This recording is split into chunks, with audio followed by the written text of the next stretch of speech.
Hey everybody, Tyler with Meeple Mountain here, bringing you another board game review. This time from our friends at Ivy Studios, who have been on a roll lately, giving us new snippets of their additional expansions coming to their Moonrakers game. They have a new Kickstarter coming out soon, where they're going to be releasing a big box and 3 additional new expansions, as well as some awesome other content as well that they'll have coming out. But they have given us a copy of their 3rd expansion, which is the Nomad expansion, and I wanted to showcase this to you guys. It is by far the most impactful on how it changes the game state, the way that the game is played out of the other 2 expansions that I've already showcased, Binding Ties and Overload. So again, if you are interested in the main game, I've got a video review of that you can check out. I've got reviews of the other 2 expansions as well, but I wanted to showcase Nomad specifically and let you guys get a look at how it works and what you can expect to find in this awesome little box, or big box, depending on how you back in the Kickstarter. So let's go ahead and get to the table and learn how to play the Nomad expansion for Moonrakers.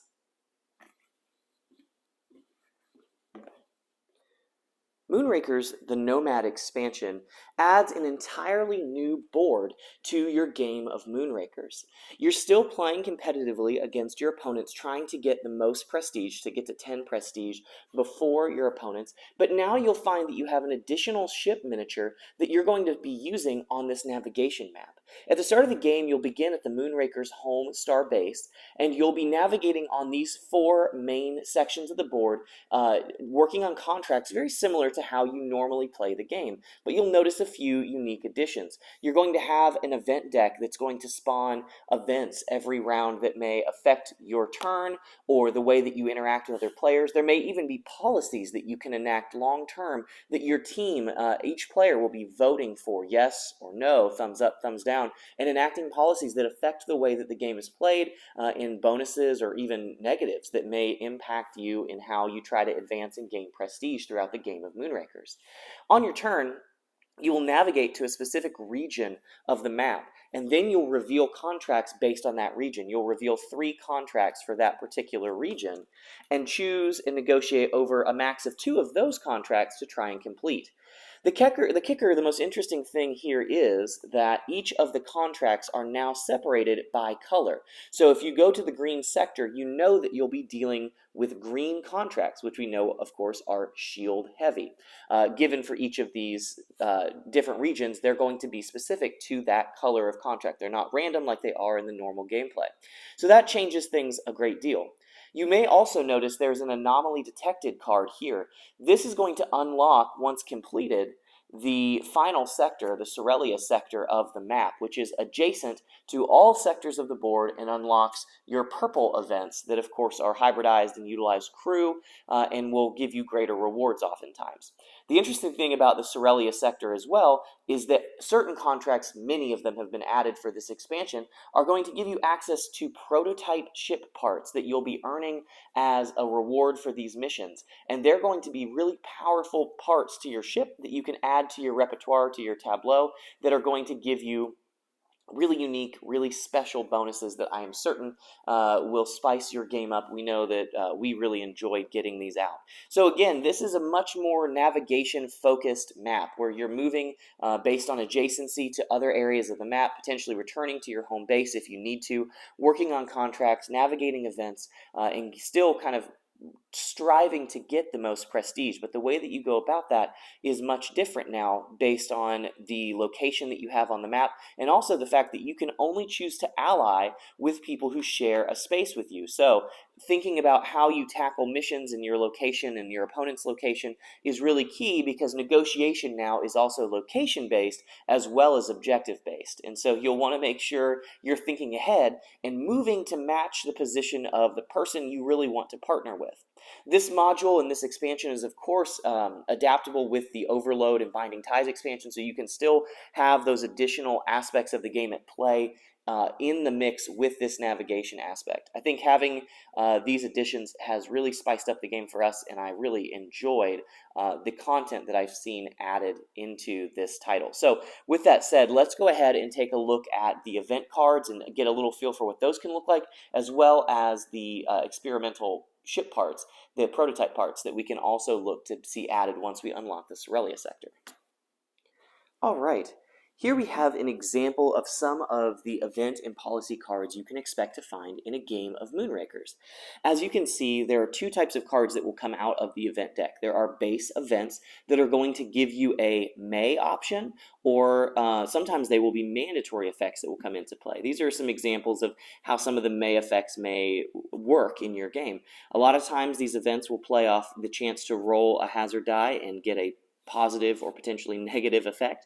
Some may allow you to optimize your ship by parts, spend your credits kind of out of turn, which can be very helpful. And then some are going to be policy cards. Policy cards are going to require a thumbs up or thumbs down from each player at the table. And if there's a majority of yes or no, then these policies will come into effect until another policy supersedes it. And these will be permanent effects throughout all the game until a new policy comes into play that will modify the way that you play the game. These event cards are super fun, and again, these votes can be negotiated over, so you have that really fun table negotiation aspect of trying to sway the table to vote in a direction that's favorable to you on policies. You can do promises of future transactions, all of the good things that makes Moonrakers exciting and the awesome game that it is, but there's just one more aspect of negotiation now as you are trying to negotiate how you can get the right policies in play for you that benefit you or maybe that harm other players as they're trying to advance as well. Here we have some examples of Cerelia prototype ship parts. As you can see, these are all going to be purple ship parts that come from the Cerelia sector, which again is a reminder you have to unlock by completing kind of a large-scale mission to find that sector on the map in the Nomad expansion. That's in the way that you play in Nomad. Once you get these parts, many of the objectives, the contracts in the Cerelia sector are going to award these Cerelia prototypes. You'll see there's a very small little squiggle sign there that's the symbol for these parts. But once you receive these are contract rewards. These can be negotiated just like any other thing, like prestige, coins, cards, crew, all the stuff. But these will be ship parts that you can see have a wide array of effects, but are usually really positive, powerful ship effects. So that's kind of the incentive. Again, you start in those 4 base sectors of the map and have to kind of work to get to Cerelia. But once you do, you have the promise that you'll be able to get these really, really interesting, unique ship parts that you'll be able to either use as negotiation fodder to try and get more prestige for yourself, or to get for your ship that will be really, really powerful effects. This kind of scaling model of having like a super sector that you're trying to get to with these really awesome parts has a fun scaling effect in the way that you play through a game of Moonrakers, and kind of that overarching objective is how you ramp up through the game, get your engine going, get your ship modded out, and try to build that prestige engine. So these are really fun parts. These are just a few examples. All of these parts are unique and have really fun effects. So that's really exciting to see that there's even more asymmetry that you can build out as you play through a game of Moonrakers.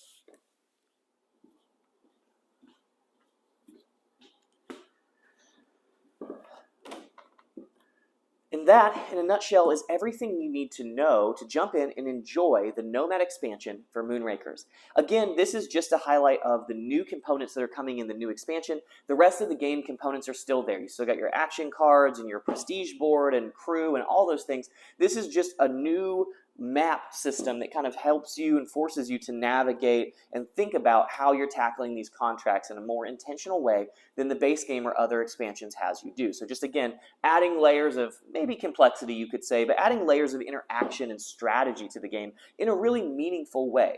Again, these contracts are now sorted by color, so that's a really fun aspect, but you can't just know what's coming up. You kind of have to go to a sector and just see what's out there. That little bit of adventuresome exploration encouragement is a really fun addition to the game, in my opinion. Event cards add a ton of really fun interactions. The policies, voting them in and out of play, is really interactive and fun. And then having Cerelia that you need to go and forcibly unlock to get those new components kind of adds this nicer trajectory as you ramp up to the end game. And I think it feels more meaningful. It feels like you're doing something throughout the course of the game instead of just getting prestige. And so all in all, these are great additions to an already great title. Again, reminder, all of these expansions are modular, so you can add them all into the game, one of them, whatever you want to do to make the game fun for you and your group. But I love that these are modular expansions that you can plug and play to really make a formula that works for you and your group. Now, Again, there's 3 expansions coming out. There's going to be a Kickstarter that Ivy Studios has coming out in July 19th, so very soon. And they're going to be having a big box and these 3 expansions and some additional exciting content I know you guys are going to really love coming out in this Kickstarter. So I encourage you to check it out and just see all the awesome content that you can get. If you have the base game and want to add to it, this is a great time to do it. And if you're totally new and want to just try this awesome deck building negotiation game out, it's a great chance to get in at a great price and get all the content that you would love for this game. Again, my personal feedback, I think the events, the policies are a really great addition. Anything that you can wheel and deal on and add negotiation to is a great thing in my book, and that's definitely what you do here with the events and policies. Beyond that, the gameplay is very similar. You're still using action cards and things to turn and churn your movements. One additional little rule that I like that they added is that you can always remove one crew or ship part and then pay a coin to do another one. So it lets you kind of cycle through your store a little bit quicker if you're familiar with the shopping in Moonrakers. Sometimes you can feel like you're locked in and stuck. Now you have a little more freedom if you're playing with Nomad to get the pieces and parts that you want, which I think is great. And it makes those negotiations and ally ships on the board a little more meaningful as well. All in all, still amazing, great content that I've continued to expect and know and love and trust is coming from Ivy Studios. I was really pleased with this when I got it to the table. The production value is still through the roof and awesome. And again, you just kind of have this knowledge that you're getting great content that continues to build on a great formula. So if you're looking for a deck builder negotiation game, check out Moonrakers. If you have Moonrakers and are looking for more content, check out the Nomad expansion. It's coming out July 19th on Kickstarter. It's going to be really, really good. But thank you guys so much for coming to Meeple Mountain for all of your board game related needs. I hope you'll continue to do so. Be sure to like and follow and hit that little bell for notifications when we put out new content. We're churning out new content. Seems like we're getting busier and busier. So be sure you're coming back and checking out all the stuff that we're putting out. Let us know how we did in the comments. We'd love to chat with you. Leave us some questions, feedback, thoughts. We're always happy to talk with folks. So give us a shout. And again, thank you guys for checking out this content. And as always, happy gaming.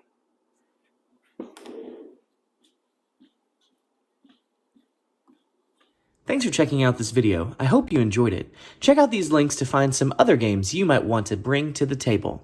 This is Tyler Williams, signing off.